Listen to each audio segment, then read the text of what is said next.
Mga kaibigan, mga kalingap, minsan talaga may mga simpleng bagay na mas tumatatak pa kaysa sa mamahaling damit o engrandeng okasyon.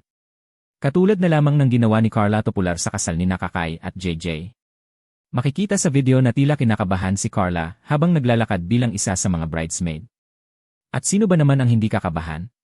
Isipin niyo, napakaraming tao ang nakatingin, maraming kameras, maraming mata ang nakatutok sa bawat galaw. Ramdam mo talaga yung pressure sa eksena. Pero ang talagang napahanga sa maraming netizens ay yung simpleng pag-sign of the cross ni Carla bago siya humarap sa maraming tao. Isang simpleng kilos pero punong-puno ng kahulugan. Parang ipinakita niya na sa gitna ng kaba, sa gitna ng pressure, ang una niyang hinawakan ay pananampalataya. At alam niyo mga kaibigan, minsan ganyan din tayo sa totoong buhay. Kapag kinakabahan tayo, kapag feeling natin hindi natin kaya, minsan ang pinakaunang pumapasok sa isip natin ay, Lord, ikaw na po ang bahala. Hindi man perpekto ang tao, hindi man palaging matapang, pero kapag may tiwala ka sa Diyos, parang may kakaibang lakas na dumarating sa puso mo.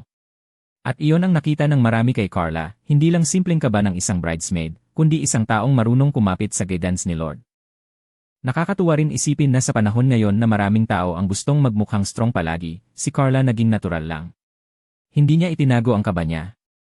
At doon siya mas naging totoo sa paningin ng mga tao. Dahil ang tunay na lakas, hindi yung hindi ka natatakot kundi yung kahit may kaba ka, tuloy ka pa rin habang may dasal at pananampalataya. Kaya saludo ang maraming netizens kay Carla Topular dahil sa simpleng moment na yon na naging inspirasyon sa iba. Isang paalala na bago tayo humarap sa kahit anong laban sa buhay, mas magaan kapag inuuna natin si Lord.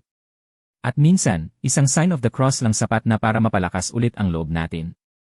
Sa gitna ng engrandeng kasal ni Nakakay at JJ, isang simpleng kilos ni Carla Topular ang pumukaw sa puso ng maraming netizens. Ano nga ba ang dahilan kung bakit marami ang napahanga sa kanya?